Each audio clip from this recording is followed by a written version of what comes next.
In the small town of Harrow's Hollow, a forgotten mansion stood on the edge of the woods, its rotting wood and broken windows an uninviting warning to all who dared approach.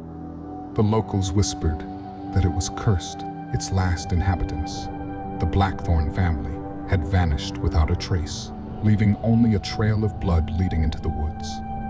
One stormy night, a young couple, Lily and Mark, driven by curiosity, ventured inside. The air felt thick with decay as they stepped through the broken door, the scent of mold and something far worse choking the air. With only a flashlight to pierce the darkness, they began to explore the mansion. As they descended into the basement, the temperature dropped sharply, their breath turning into visible puffs.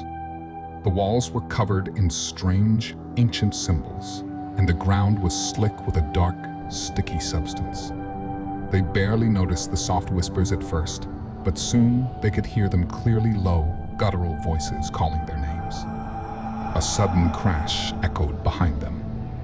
Mark spun around, his heart hammering in his chest. But it wasn't the wind or the house settling. It was a figure, tall, twisted, its body contorted in ways no human form should. Its face was a grotesque mask of malice, hollow eyes burning with fury. It grinned, showing rows of jagged teeth that seemed too large for its mouth.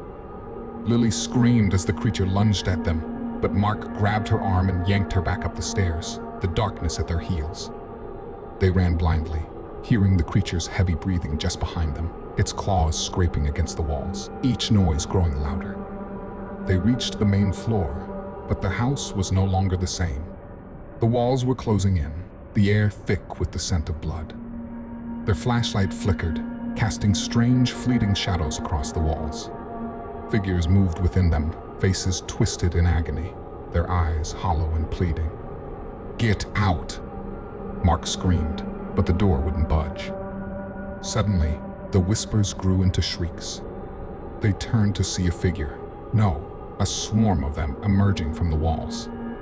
Ghosts, their faces contorted in eternal pain, reached for them with cold, skeletal hands.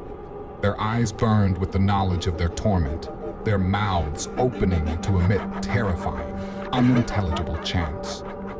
Then, the ground beneath their feet began to pulse. A demonic laugh rumbled from deep within the earth, and Mark's flashlight died.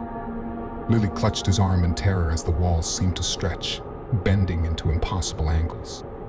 From the cracks in the floor, shadows reached out, pulling at their legs, dragging them downward. They screamed, but the sound was swallowed by the suffocating darkness.